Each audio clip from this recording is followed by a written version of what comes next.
in this weird, wild, wacky world of ours, and welcome to the exciting installment of Darkness in Dublin. This evening's scene will take place at Agrabah Nights, that cafe at the end of the universe, that eatery for the celestial and supreme, that place where mages have free food. So of course they go there. So, we shall begin as our patrons proceed to enter. So in that case, Callie and Kevin will enter together. By all means, proceed to mosey on in. Moseying away, Yeah, it's not like they have to wait to be seated, so Yeah. pretty easy for them to just take a table together.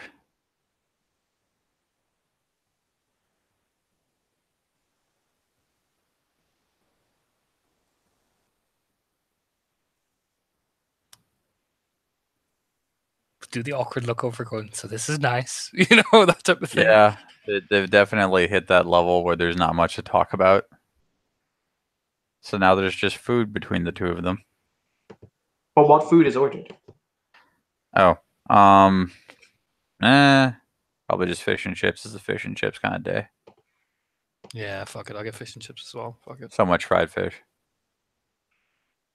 What type of fried fish, though? I mean, okay, so I always assumed that there was...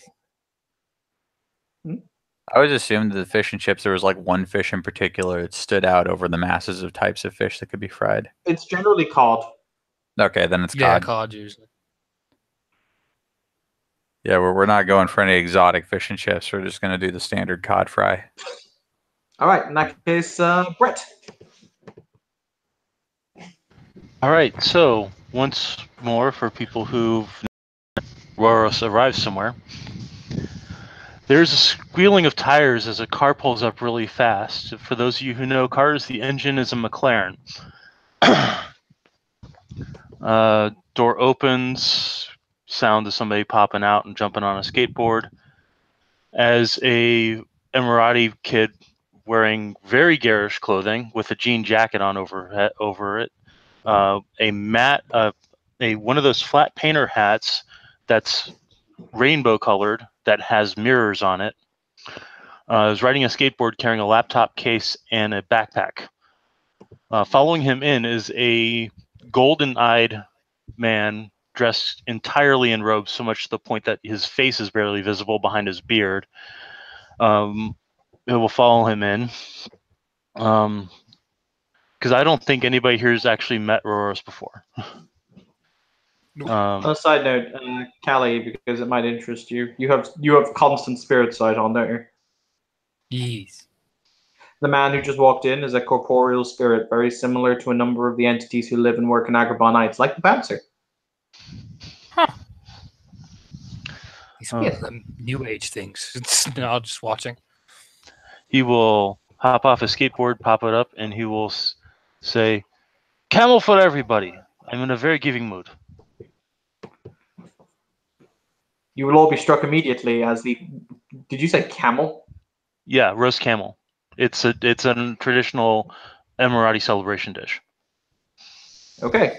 Roast camel will indeed appear for all. You will all, however, be struck when he said he's in a generous mood, the fact that no one has to pay for anything here. And last but not least, to join us, Jess, if you'd like to do your own intro.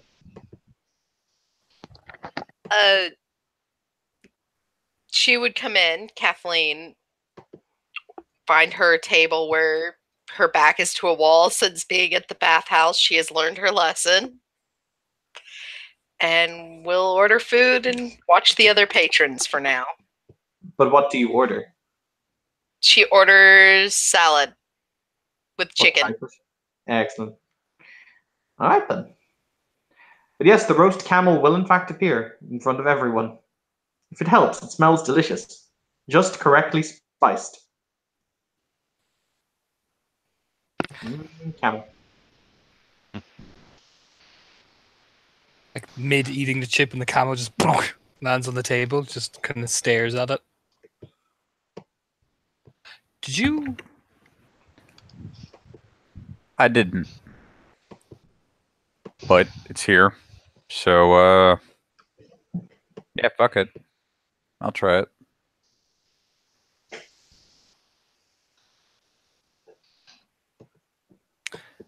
You first. Kevin goes first.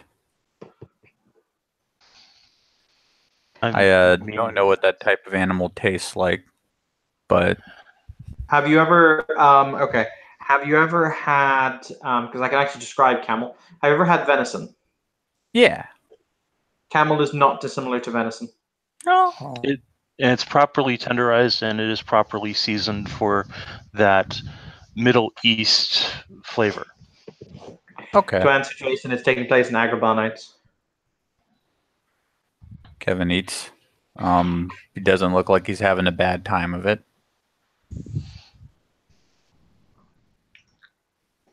Jason, if you'd like to intro, now is a good time. Sure. This totally won't be my death. Mr. King will make his way in. He's actually going to be walking in while having a pen in his mouth, going over some paper and marking over things, and just not even bothering looking around. He's literally going and sitting, but it's almost like he's listening to every noise there is and cocking his head this way and that. For reference, Evan, I'm putting together the thing I did in the blue booking right now. That's fine. Okay. You're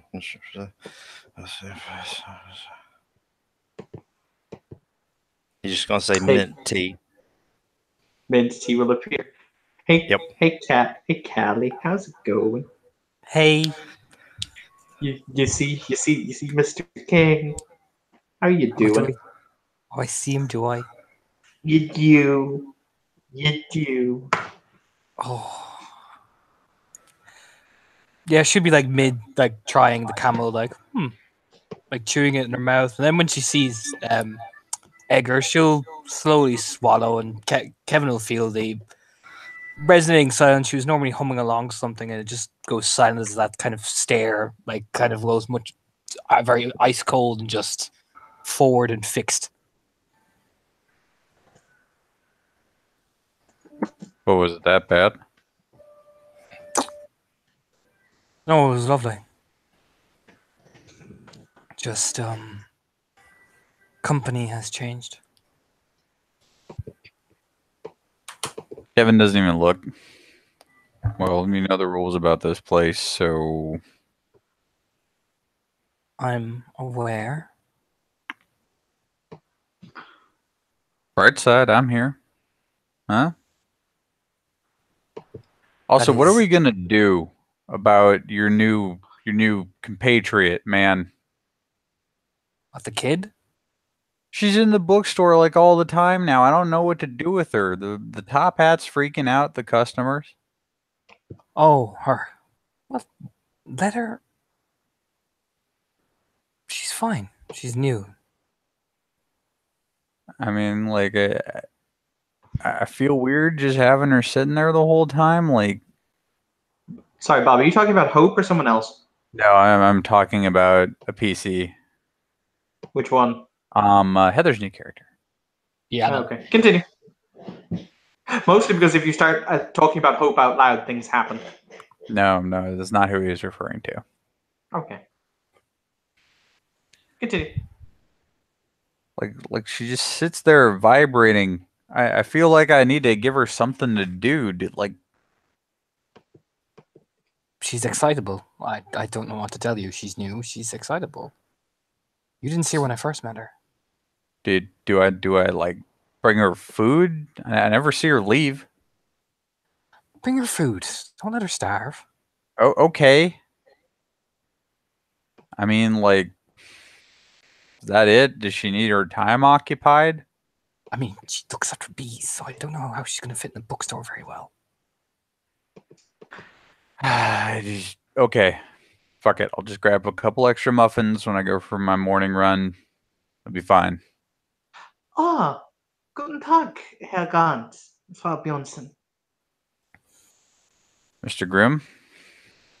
All of you will see this gentleman enter. He's rather extravagantly dressed. His hair is incredibly bright, and his eyes are that shade of blue. Holy crap, they're piercing.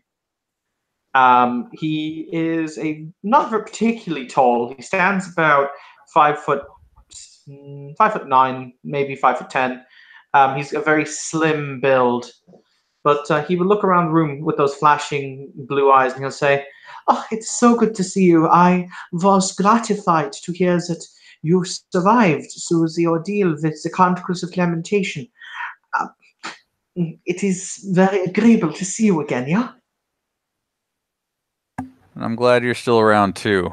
I definitely came close to not making it there for a second.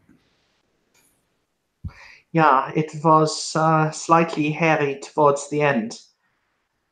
Needless to say, when we encountered the unquieted spirits of Templars long since past, that was an afternoon.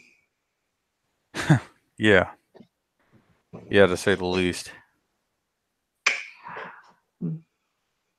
I'm led to understand, Miss Bjornsson, that you had an adventure that would be worthy of any one of my stories. She'll rub her side of her hair. Just doing my job. It was nothing too grandiose. Oftentimes, the most genuine of heroes are the ones who merely do what they believe to be their duty until that point where they go beyond it without even realizing. To give a smile, like, oh, thank you for your kind words. It was really what I needed to happen, and Hope is doing well. Good, good. He will turn to the room proper and he'll say, "Oh, well, my terrible manners." He'll walk over to Roros and extend his hand. Guten Nachten, mein Freunde."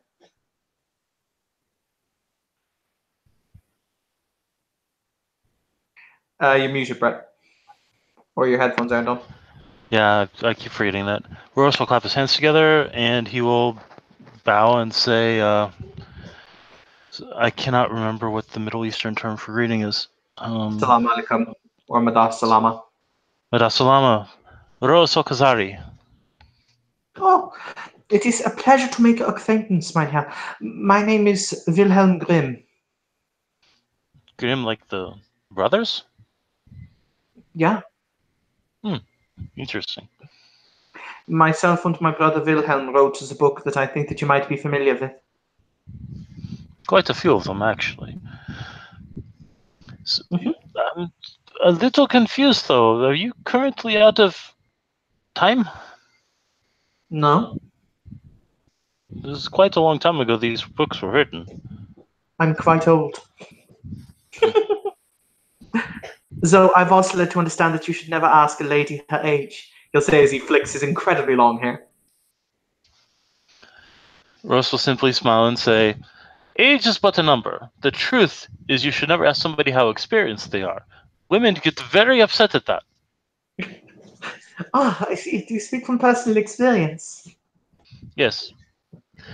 I've not much experience myself, of course, but, well, not in some ways. In other ways, and he will just flick his wrist and a coin about that big will pop out and he'll start flipping it around his fingers. I'm experienced in other things quite well indeed. Good afternoon, sir. I do apologize. I like to meet people, but you seem to be so engrossed in your paperwork. I would not wish to disturb you.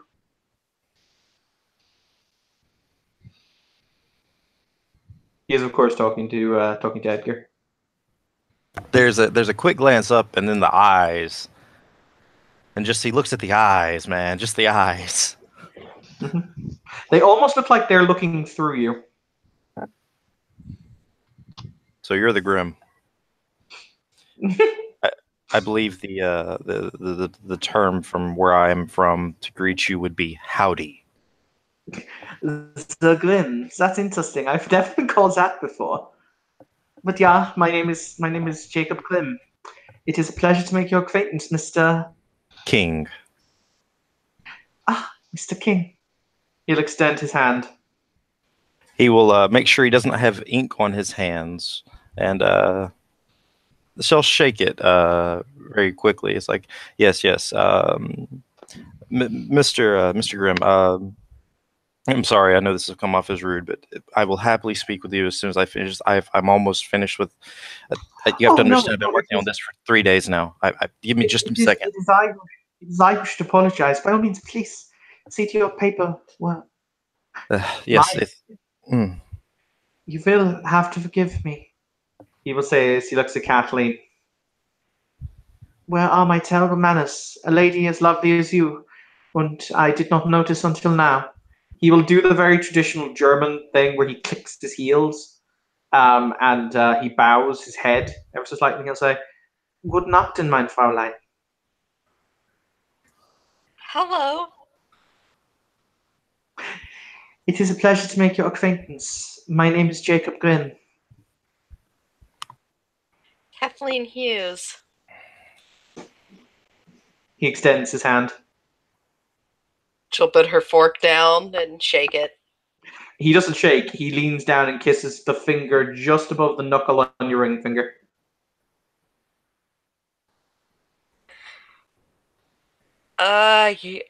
You're one of those guys my dad had warned me of. I don't quite know how to answer that. You should be complimented or insulted. I do not know which, but you should be one of those things. Excellent. I shall be one of those things.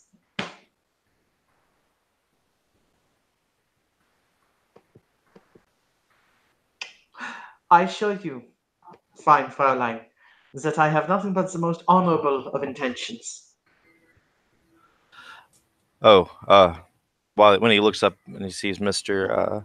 Grant, they say, "Mr. Grant, I have your paperwork here." And he scoots over some of the paperwork across the table and keeps working on what he's doing. All right. For reference, it is 11 successes worth of immigration papers. With that many successes, will you allow me to have the liberty, Evan, of saying that for all intents and purposes to the government, he has been working here for the last 5 years and is a model citizen? Yes, he will not get you Irish citizenship because there are very quirky laws on that, but he will indeed get you a permanent work residency. Permanent residency. Yes. You have sufficient. He has basically given you the justification to apply for and be successfully granted with a legal worker's permit. Okay. I will blue book the details at a later time, but I'm glad to have it declared here. Mm-hmm. There you are. By all means, I don't want to interrupt your company any further. No, you held up your end. I keep my word. You might need to be looking for some people to keeping it with. I planned on talking to Rabbi Shmuel and the local representative of the Hermetics. If Master Siren did not wish to grant, if Master Siren did not require a bookie. All right. The rest of it's out of my hands. Just don't go to the temple. I will take that under advisement, and I shall not darken the doorstep of your ally. He's not my ally. Not him. Your significant other. Kevin nods. Goes back to the table.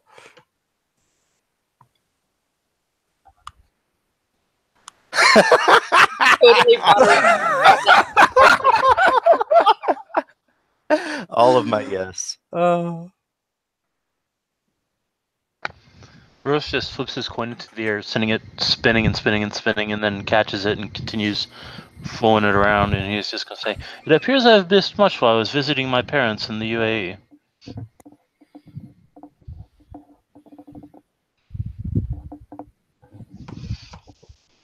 Oh, if anybody's close enough to Roros, he does smell like ozone.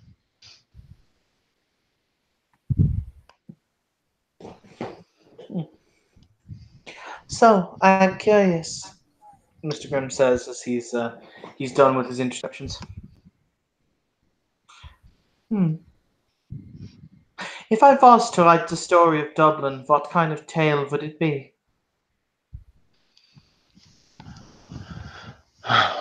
From my personal experiences, redemption is a good place to start. Yeah, you think so? Yes. I was there when Inafandi had her soul restored. Ah, yes, I read about this. It is odd that a Winterschlossste can be brought back from the abyss. I was led to understand that it has only happened once before, and it was an honored member of the Euthanatos who was responsible for the action. Yes, it was the Samaira, with help of others, including myself, in fact, that were able to reach out to, what the hell is her last name again? I have it written down, but it's on the wrong sheet. Templehof. Catherine Templehof. It was through a great many people that we were able to save Templehof's soul, or at least to reclaim it from the Dark Ones. She no longer belongs to Angra Mainyu. She has been blessed by the light of Ahura Mazda. That is an excellent story. And you, Mr. Grant, what would Dublin's tale be from your perspective?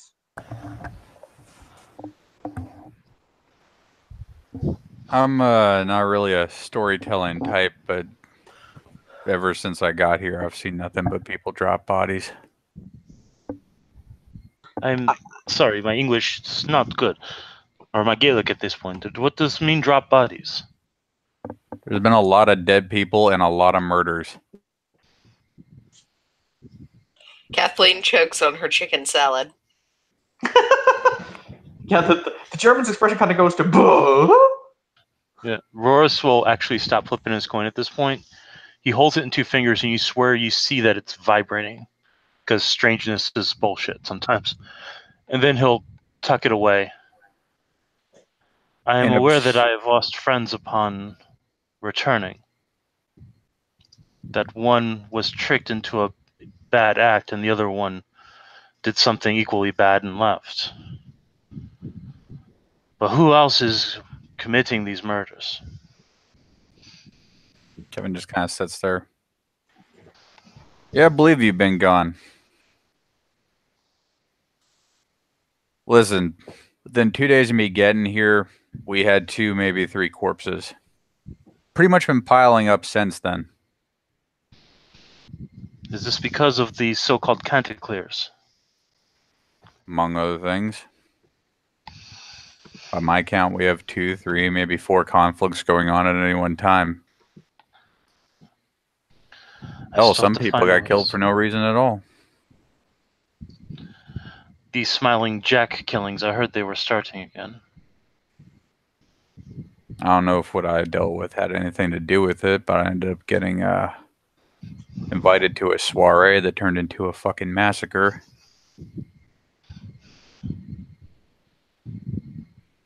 Was is the Smiling Jack? There was a person who was committing murders within this city, taking body parts. Smyra was one of the victims, the only one to survive, fortunately. It was a long mess, from what I understand. It was thought that the culprit was dealt with, but apparently not. Or is a copycat masquerading as the Smiling Jack killer in order to hide his own travesties and his own identity. Gotten humor. If you want to join us, Heather, you can. Where is this happening? Agrabah Nights. Of course it is. All right, I should have known. Yeah, I'll say Rhiannon will wander in. I mean, right now, the issue with the technocrats is ongoing. You've got what was ever behind the killings at that ballroom. You've got at least one drug beef that's pretty much trying to push its way in and out of the docks on a regular basis. Maybe a couple other things that I'm not fully aware of. Well, the technocrats are on my list. They have a friend of mine that I require back with great expediency. However, I do not know who is working on these. So I may be young, I may be Taftani, but I'm not foolish enough to go fighting the deceivers by myself. Don't do red meth. It's the best thing I can tell you right now. I do not do drugs of any kind, and I am too young to drink. Besides, drinking is Hang on. forbidden by Zoroastrian law. What age is Roros? He's 18. In Ireland, he can drink. Oh, yeah. In UAE, Oh, yeah. can't, so. But yeah, no, Heather, if you wanna join us. Yeah. Rhiannon will come in. Look around. Probably take a seat next to Callie. Hey, it's you from earlier today. Me? Who are you? I'm that guy who brings everything out behind the desk at the bookstore. I don't think I saw you. I know. I'm sorry. It's all right. You looked like you were definitely busy on whatever you were working on over there. Yeah. I guess I kind of got lost in a book. And she blushes a little bit. And sits down. I'm Rhiannon, by the way. Kevin. Nice to meet you. At this point, for expediency's sake, the door will open, and there will be the door will or rather, the tent flap will expel itself open with some violent force, and through it will step D'Onofrio, who is smoking a cigarette. Oh, you've got. I don't remember if Rose has actually met D'Onofrio before or not. I think he has. Was she at the Horizon Realm, or was she part of the Horizon Realm thing? Which one was the Horizon Realm thing? When we went to get Templehof. She was there when we did the ritual to go in. Yes, she was. Okay. Rose will stand up and say politely, Salam, D'Onofrio, Lady of the Hermetic Order. It is great to be in your presence again. May I offer you some roasted camel? Just D'Onofrio, thank you. And whiskey, she holds out her hand. A bottle will appear. She nods once. Excellent. Right. Okay, I'm far too sober for this. I have to come being an official messenger and such. All right. Hello, children. Are we all doing well? Kind of. I suppose. All right. So, for those of you who are interested, there will be an official announcement later. I am merely the voice of the council in this particular instance because I can travel quickly. So apparently, D'Onofrio, you can do it. Blah blah fucking blah. Until further notice and until further issues are resolved, shall we say, the Celestial Chorus is meeting in conclave in order to decide who will be their new, I think the phrase is Pontificus Maximus. So, with that in mind, a new head of the tradition for Dublin will be assigned within the next few days. We thank you for your patronage. As for those of you who have asked, and trust me, I know at least one of you has asked repeatedly, as to what will happen to the Templars and the former Canticle members, the answer is that they are being dealt with via private tribunal within the Celestial Chorus itself. So if they want you to know, you'll know. Rhiannon raises a hand. Who the fuck are you? Rhiannon Shaw? Good for you.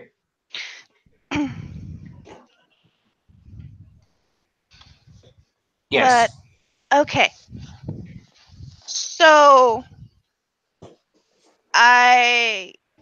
from what I gather, the incident with everything with the Canticles of Lamentators is over now? It's the choristers are resolving it. I feel the sudden. Didn't I just say that? I feel the sudden urge to slow clap. As a matter of fact,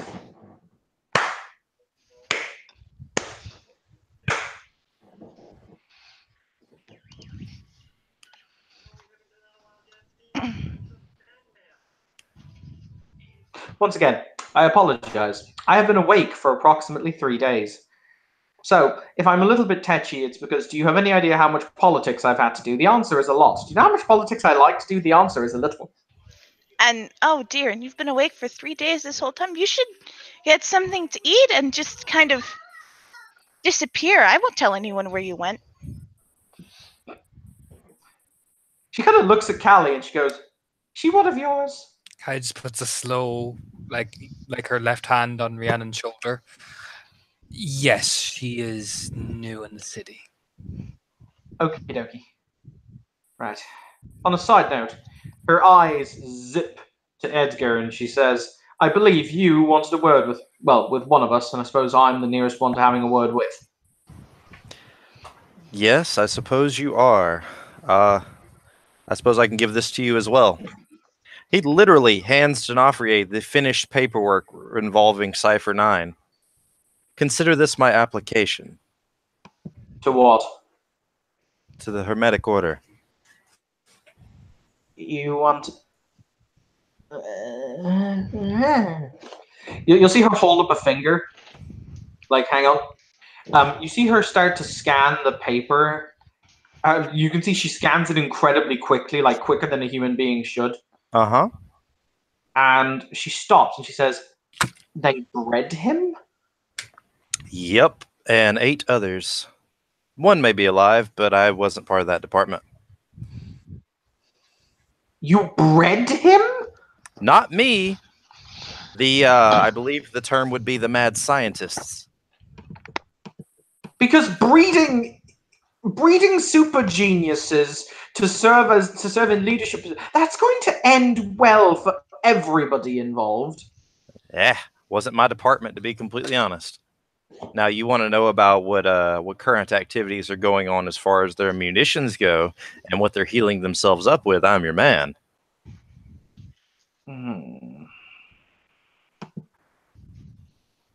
If you don't want the information, I'll happily take it back and give it to someone else who will use it. Russ is just looking at this, and he's going to lean over to the nearest person, who is probably going to be Kelly. Why is he speaking like a deceiver? Because he is one. Is what you just say very bluntly, just like hasn't locked eyes away from him, just staring. Russ will say, "Oh, perhaps he's finally seeing truth." Perhaps. Or he's just weaseling his way out to make sure he survives. That will not see him in the light. Time will tell. So wait, you're saying to me that on average, she says she snaps the file closed. He's planned for every eventuality. You might, now, Dungy, this is a theory. You might say he's already experienced most of them. Fuck my life. So the only thing I can foresee as being the best way to deal with him, if he's the current person here, is to do an eventuality that could not be planned for, as in something that makes no sense at all. This is where you come to the Teftani. I was going to say we are the 9 mystical traditions, and none of us make sense, but his point is also true. Right. Okay. And you're serious? You want to join the Order of Hermes? I'm considering it as one of the 2 most likely groups to be likely to accept me. What's the other one? To be honest, I was also planning on speaking to Rabbi Shmuel as a representative of the Celestial Chorus. You believe in God? I was raised in Texas. Of course I believe in God. Don't know how many technocrats I've ever heard admitting they believe in God. Okay. Right, well... I might not have been a very good technocrat then. That is entirely valid. Okay. I will bring this back with me, and I'll talk to Magister Crowshaw. Fuck my life. Fuck a duck and fuck everything. I would appreciate if you could send a copy to the local Aetherite representatives. Rightio then. Okay. I can do the thing. Okay. Fuck my life. But that's fine. You'll see her stub out her cigarette in an ashtray, and she'll say, Okay, I'll take this with me in that case. I'll leave you children alone. On a side note, I choose to point out, Miss Bjornson, I assume you'll educate your new friend on who people she talks to after I leave and all that jazz. Of Thank you. course. We're also actually speaking up to D'Onofrio.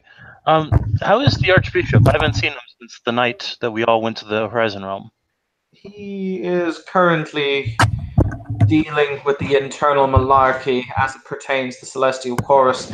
They've currently got an awful lot on their plate, so they're dealing as best they can. I see. If I can be of any help, please let me know. Cool. She'll throw a thumbs up behind her as she stalks out of the room. Ross will look around and he'll say, I believe I'll have my usual right now. And a 2-liter of Code Red appears in his hand, and he just opens it up and starts drinking it. Wait, that's how that works? You just say what you want and you get it? Food or drink only, but yes. This place was built. To be fair, no one else has ever tried to ask for anything that wasn't food to drink. Yes, I did. Don't. During the name- attack, I asked for a paintball gun with black paintballs, and you said nothing happened. Fair. Continue. Don't just name an animal. It'll happen, Unless it is. Oh, sorry. and Wait, it will hurt.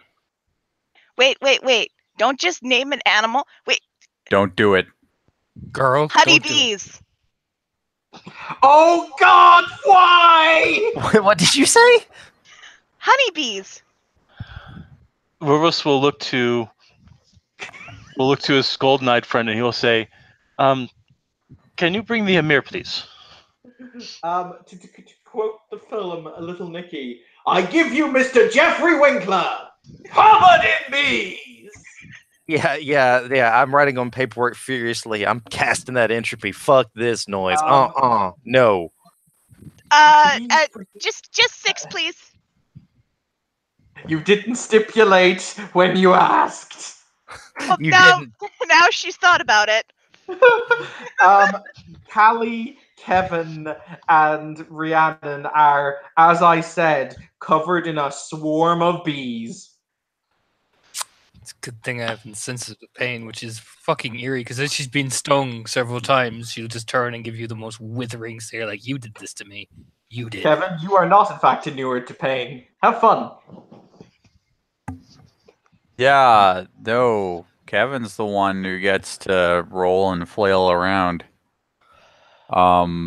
It is, I mean, comical is kind of an inappropriate term to put on it. The man's in agony. Oh dear. It's not looking good, man. Roros is going to look around. I need something that emits steam.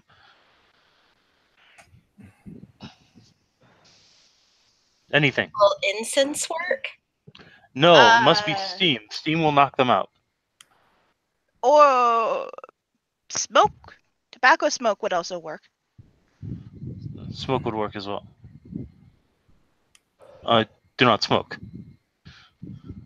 Sorry. Like a hurricane at this point, you will actually see the hostess race into the room. And what she does is pretty interesting.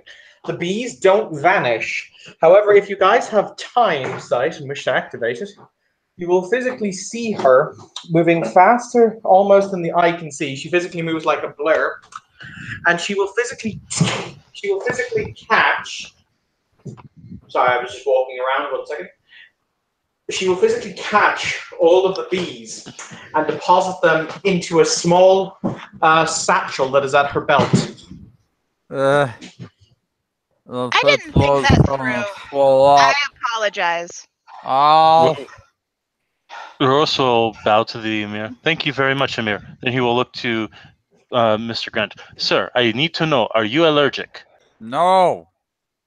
I need calamine lotion and salve, quickly. Did Fucking eyes, man. no? The Amir looks at Rhiannon like dangerously, and she says, "Did you openly attempt to, via ignorance or malice of forethought, harm someone under my master's protection?"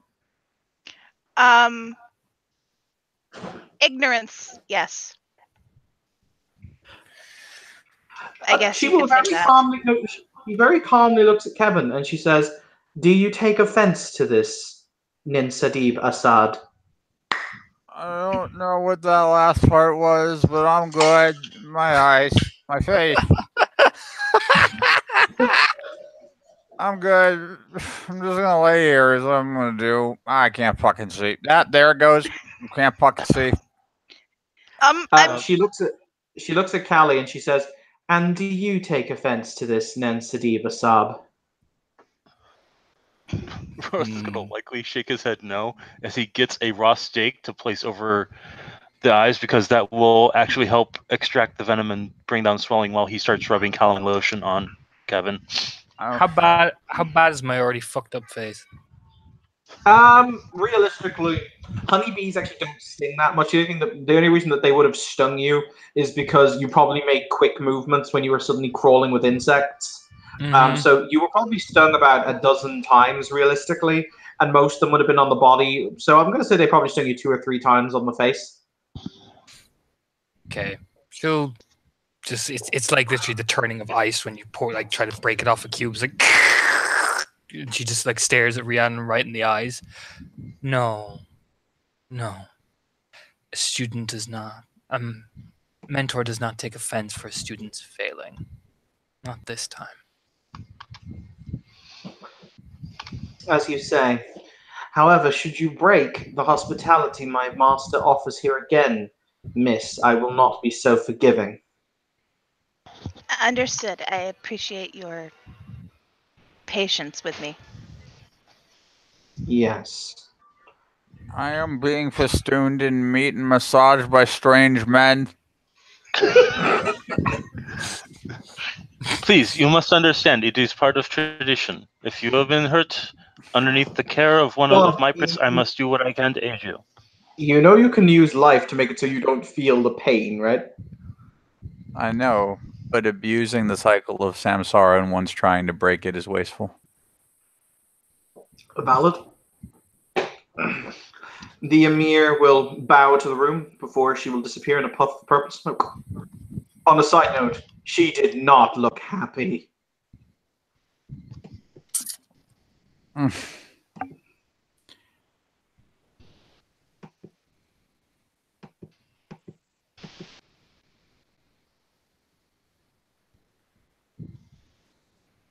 it seems like everybody in Dublin needs a day off. I have a shift later.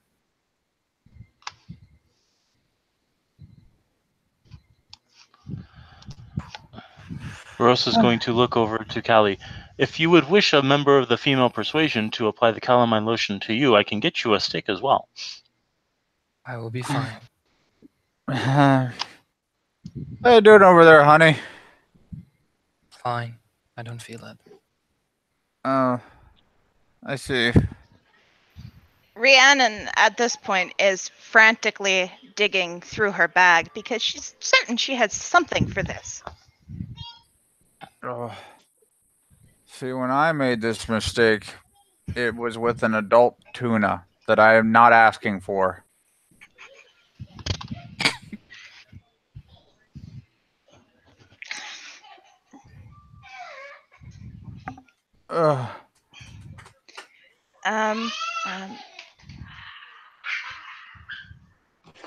Here.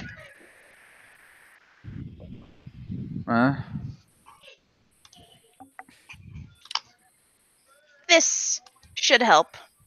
Yeah.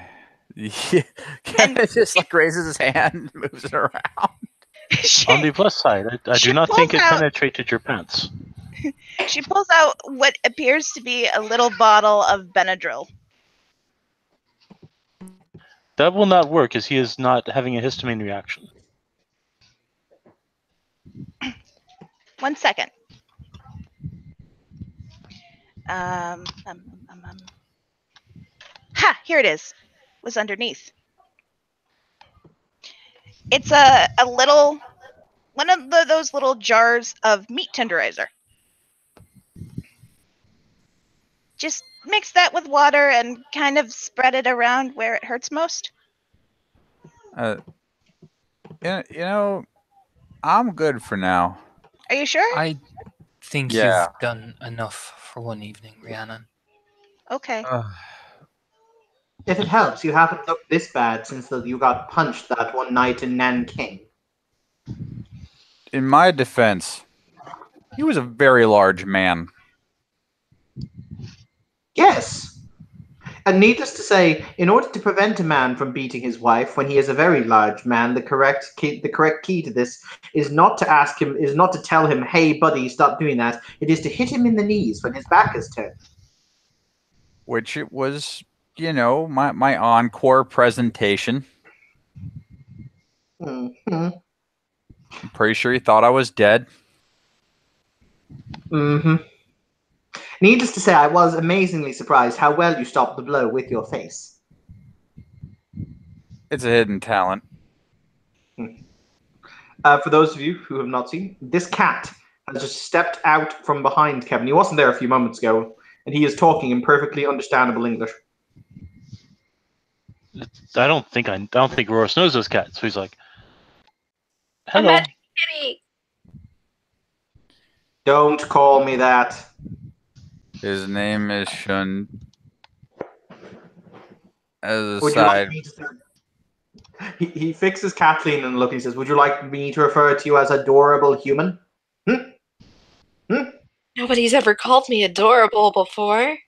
God damn it. before it happens, please do not molest the higher aspect of my soul. Roros is just going to he's just going to say, "May I have a plate of sashimi, please?" And once it manifests, he's going to place it in front of the cat. I like this man. I like everything about this man. She kind of looks over at Grant and she's like, Mr. Grant, was it? Don't worry, I'm not going to harass your... She kind of looks at the cat's soul. She's kind of like looking back and forth between Grant and the cat. There was an Once Roros is existential finished, she's going to leave. conversation. Sorry. There was an existential conversation that could be had as to the nature of the symbiotic relationship that has bonded myself and Mr. Grant together.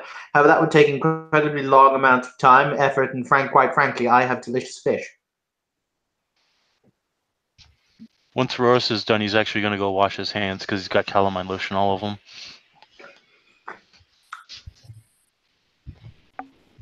Okay. I'm gonna be alright.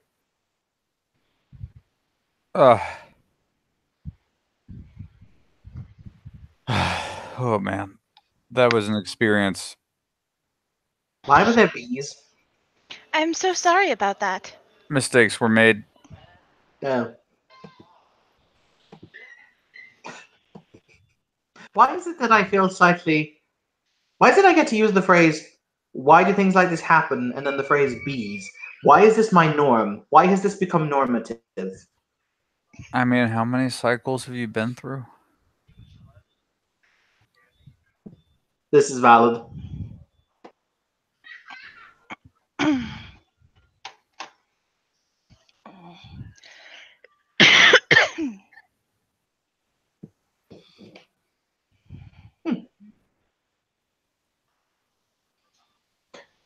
Shun kind of bats his ears and he says, "Ah, yes.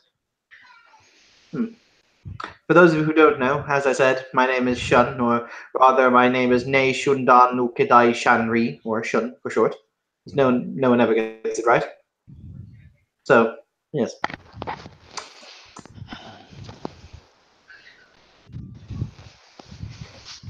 I may not be a sailor right as a player, Evan, but I'll remember that name forever. I was going to say, do you have eidetic memory? I do. Then yes, you will. Okay. But, I'm gonna sit up. And you watch him slowly sit up. The steak flops into his palm. Okay.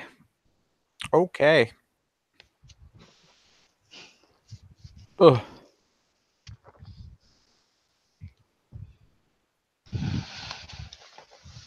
the cat, for a brief moment, eyes Callie. She eyes him back.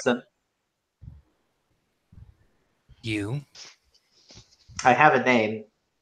I know you do. You're not going to refer to me by my name, are you? No.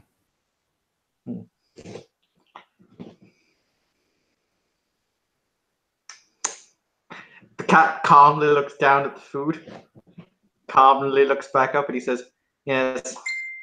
And to think, I am forced to, by proxy, watch all of your naked bedtime escapades." Ugh. That's the reason I don't call you by your name. Until you start talking to me properly, I'll just get the water spray again. Can we You not? wouldn't dare. Try me. Callie, can I have some tea? No. Okay.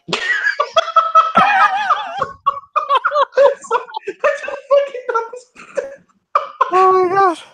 I'm just Uh, sitting here drinking my tea. I'm totally whispering to Brett's character. This is the most uncomfortable family setting ever. Boris has just gotten back, and he will whisper back, "You have never been at my family meetings."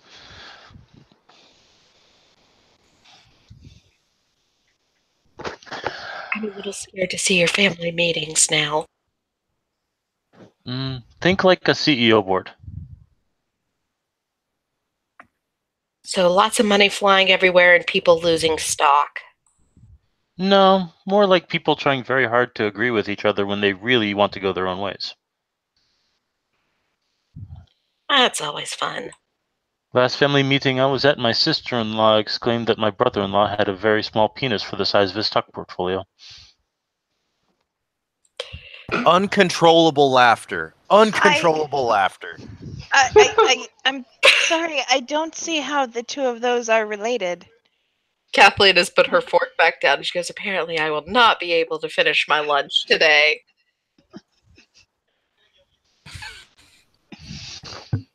Rose just, picks up the bottle of Code Red and just tips it back and says, "You would be surprised what people consider." This is making me wonder why I decided to stay sober in my life.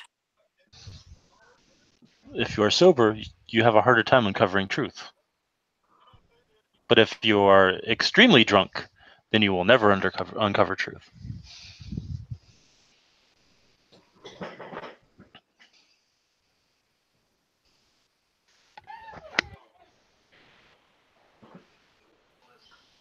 Okay, because I've got to ask, because I have no... What is Code Red? It's a type of It mountain. is cherry-flavored Mountain Dew that has, I swear, twice what normal Mountain Dew has for caffeine. Because I can drink Mountain Dew okay, even though I don't drink a lot of caffeine anymore. If I drink Code Red, I'm bouncing off the walls. Like last time I had a Jolt Cola. It's not so much the caffeine. It doesn't actually have that much more caffeine in it, but it has red dye number 40. That is true, actually. Red dye number 40 does make people a lot more hyper. Yep. It's why my nephew's not allowed to have it anymore.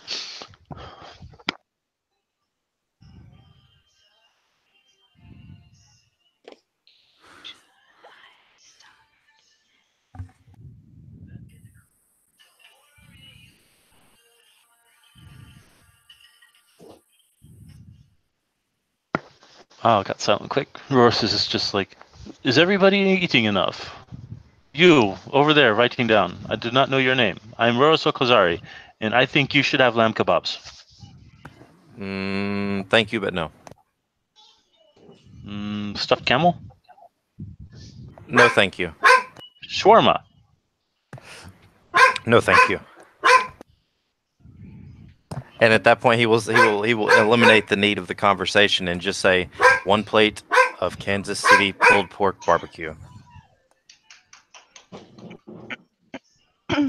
I've You heard will of this. indeed receive 1 plate of Kansas City pulled pork barbecue. Yes. Yes. Good. Let the hate flow through you. Now, now, now. Roros will just say, "Is not all meat cooked on fire barbecued?" I don't understand what you said. I'm sorry. I said, is not all meat cooked over a fire considered to be barbecued? I know you didn't mean to, but you just insulted me. I meant no offense. I have never been to America except for once, and it was to Seattle to watch my father overtake a tech company. I was 11 at the time. Barbecue is not something you do. Barbecue is a food group. Just kind of blinks.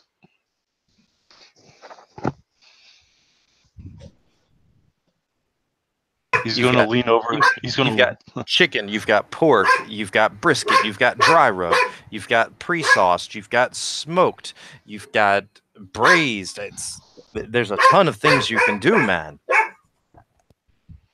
You do all these 2 different types of meat? Yes, And what is in the sauce? not all of it is sauced. A lot of it's dry rubbed. What is in the dry rub then? Well, see, that would be telling. And So- he just literally is going to count off the different ways you can start barbecuing things. Ross is actually paying attention.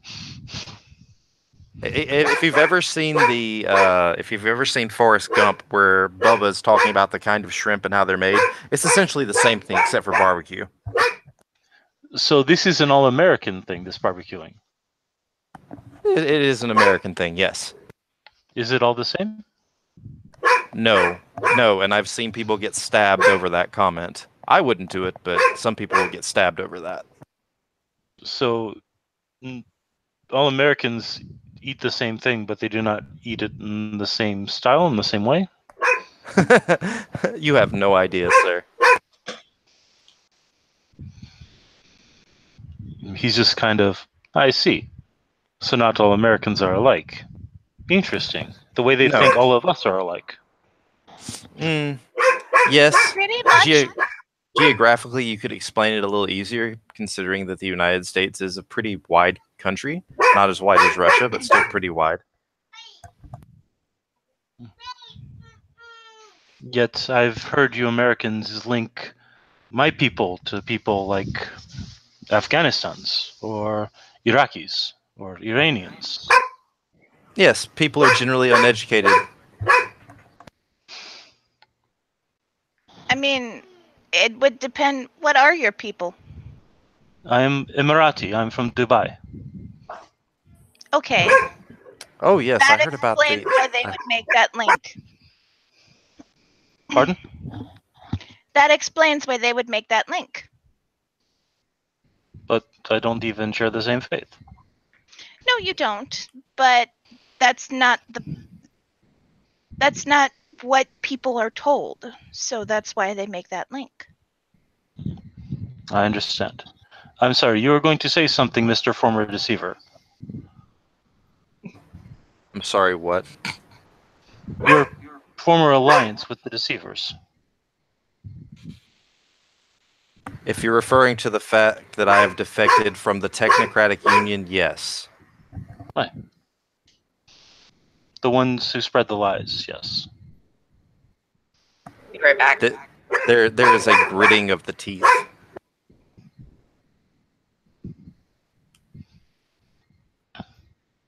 This is just going to raise an eyebrow. He's going to look over at his golden-eyed friend. He's going to say something in Arabic.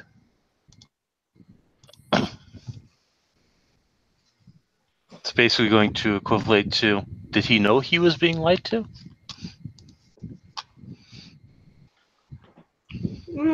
He actually ponders for a moment and he says, "What is truth and what is lies? Are the two malleable or necessarily indistinguishable?" Right, that is true, yes. They can't be helped for doing the work of Angramanu if they were underneath that spell.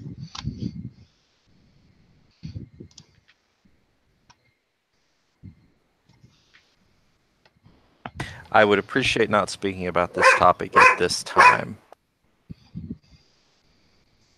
Very well.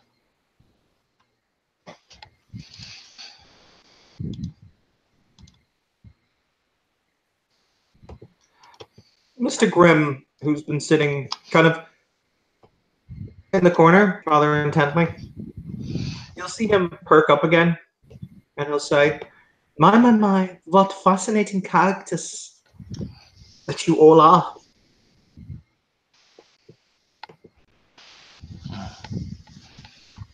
We are all stories being told along the same book. Some of us came from different novels, but we all live in this one now.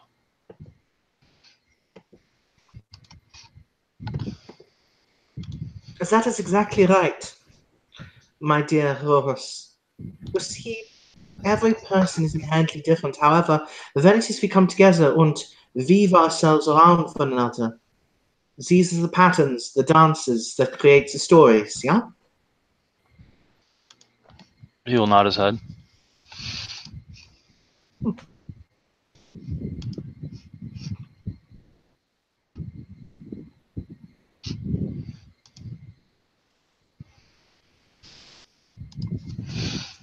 Horus just gonna sip his code red.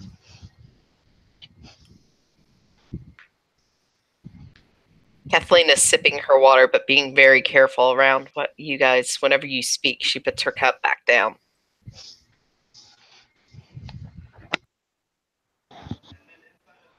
Rhiannon looks properly ashamed of herself.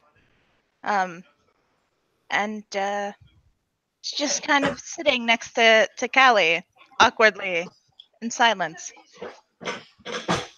Sits there being the seething mass of pagan hate that she is. All the ignoring of her completely. Jacob will walk over and extend his hand to the person he hasn't met. Guten Abend, mein Fräulein.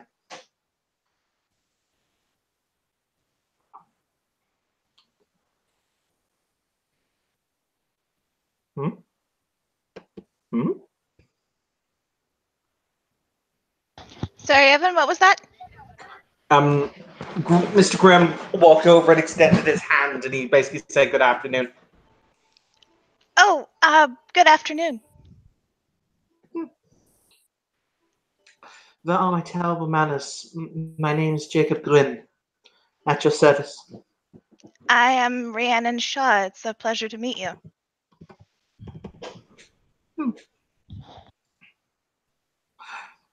Why is it that you look so ashamed?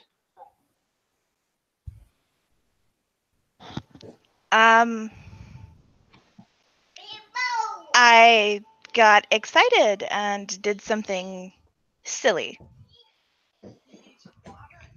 I saw. But I'm wondering why it is that you feel in the way you do about what it is you did. Because people got hurt. Yeah? Yeah, they did. He smiles and he says, however, in many ways that is part of your journey, Miss Shaw. You have now learned a lesson, and I suspect that you will be wiser next time. Much so, yes.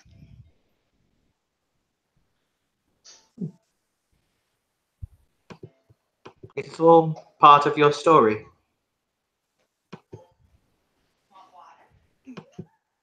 That's an interesting way to look at it. What can I say? I am rather interesting.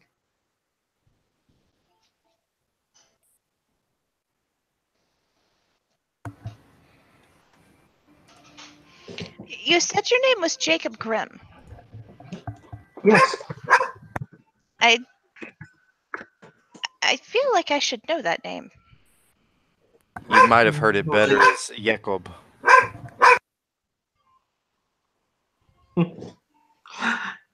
I use either pronunciation personally, but yeah.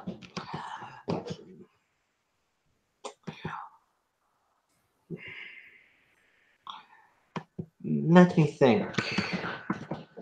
You'll see him contemplate.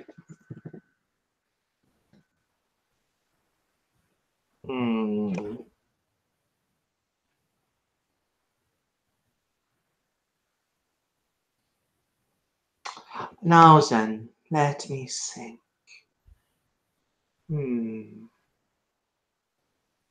You might know this, perhaps? He'll say, he kind of extends his hands and he brings them together in a clapping motion. But when he moves them apart, you see a mixture of dancing light and shadow, smoke and flicking light, as he says, "In the envious heart had peace as much as an enviant heart can have. So it is that truth is truth and lies are lies. That is the nature of things." Or perhaps contemplates, "Only preserve the love of God in thine heart, and all will go well with thee." As he says, there's various different images flish and flicker through his hands. You see a bridge that is being trodden upon by 3 goats running. You see twisted forests that stand forgotten, with witches that lurk amid the eaves in gingerbread houses. You see these little images flick through his fingertips before he brings his hands back together.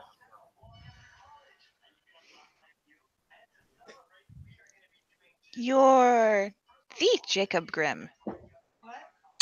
Correct. The one and only.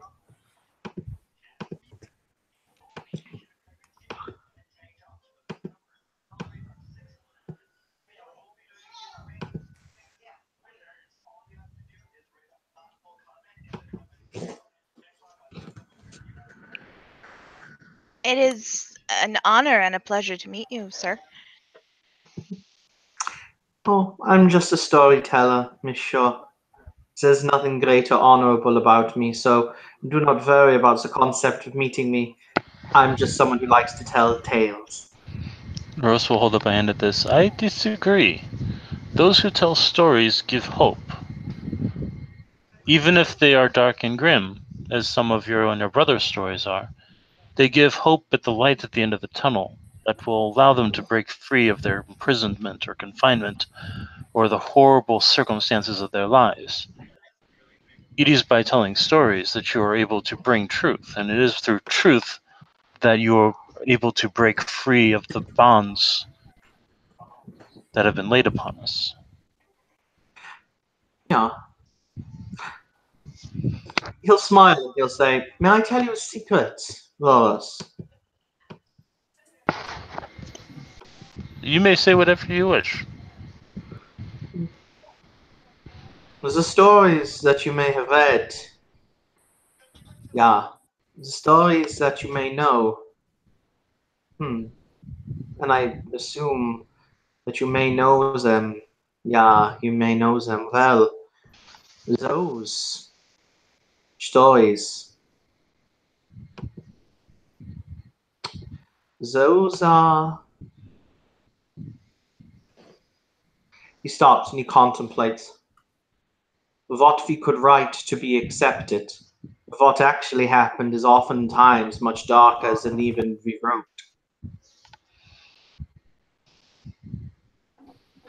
All of the stories that myself and my dear Wilhelm wrote, we experienced over the years of our travels. They all have a genesis, and some of them are frightening indeed. And how many of them did you experience personally? All of them. And then I have a very important question then, Mr. Grimm. Mm-hmm. Do you have a original copy you'd be willing to part with? Or create a new one? Well, that is an interesting question. Let's just say if you did it, I would owe you a favor, in addition to whatever payment there was. He'll sit down and he'll say, you'll see him kind of stroke his chin, and he'll say, "Why is it that you would want such a thing?" Knowledge is power. That is the simplest form. Knowledge is power. And right now, I need to gain it. He will take out, he will say, water in a clear glass. At which point water will appear in a kind of a wine glass style goblet. Mm-hmm. He'll hold it up for all of you to see, and he'll say, this is the normal world, the world of mundanity, the world that the sleepers know. Yeah? Understood. He then places the glass down, and he takes from the table an ordinary knife, and you'll see him cut very deeply into his finger. And he lets the blood from the finger drip, drip, drip into the glass. And you see the blood impact the surface of the water and start to mellow with the water until such point the water is stained vaguely crimson. And he says, "On this is our world as it bleeds with that of mortality, modernity. Oftentimes, we wizards, we magi, we sorcerers and witches, by our simple presence, bleed into the world, give it our essence, send out into it curses and monsters. That was what we did, myself and my brother Wilhelm. We went through the world, trying to make right the sins of those who did not seem to care for humanity, so that the humans would not suffer for our pride and our hubris. And those are the tales that we kept." He'll smile and he'll say, "Every tale that I have written, every story that I have told, is based upon the protection of people from what truly is monstrous, what truly is lamentable, when it is that man chooses to play God, and the consequences thereof."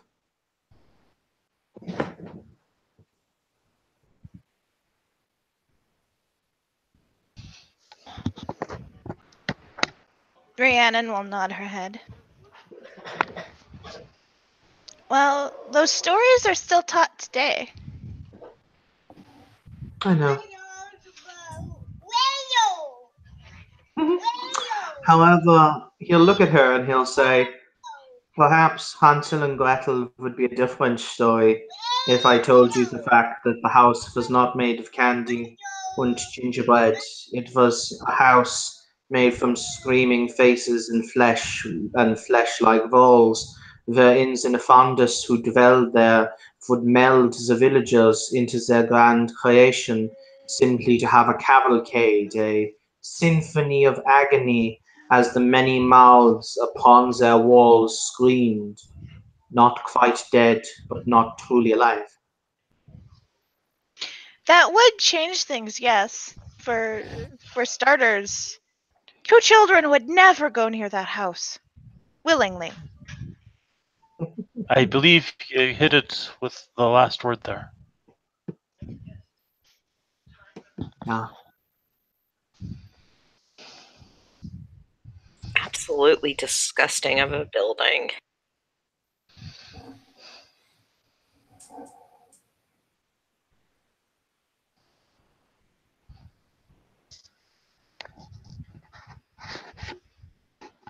It's true.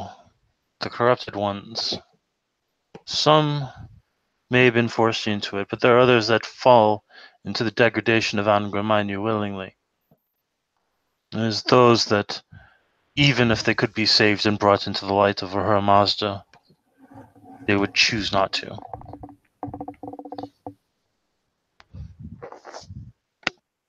He holds up his glass, still perfluated with the crimson blood, and he says, "Oftentimes, what you must remember is that these do not start off as monsters or start off as evil. However, mages simply forget. They forget that they have the enchantment on their house to keep spirits locked inside, and thus a wraith or a ghost gets trapped within, and thus it is they haunt the place, crying out into the night for some kind of succor, or as a mage thinks it would be such fun in order to create a knife that can cut through whatever he wants, until such time as he cuts the dreams from the poor unfortunate soul who finds the knife next. You see, it is the nature of our power that makes it so that we must be so careful with how we use it. Like specifying exactly how much of something you're asking for.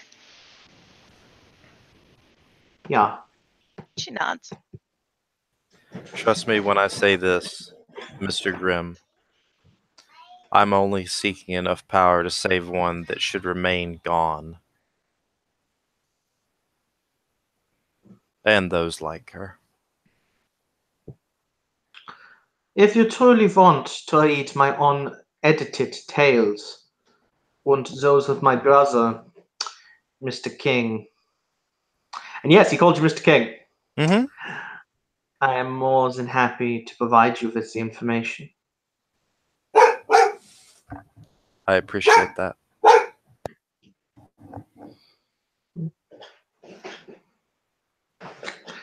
If you could provide me an address, I will have a copy of it sent to you. He gives the address of the pub connected to the library. The hell then. I hope that you have a strong constitution. If I don't, I'll develop one.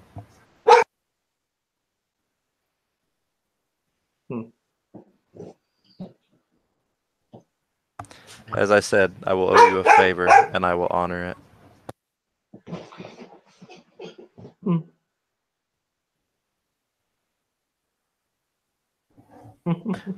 With that, Mr. King is actually going to get up, nod to the people who he actually, who he considers him a person, and then leaves. Actually, I think that is probably a good place to end the scene, if people are okay with that. Yeah. Yep. At least tonight. In that case, thank you players for playing, thank you watchers for watching. This has been another scene in Darkness in Dublin. Have a pleasant evening.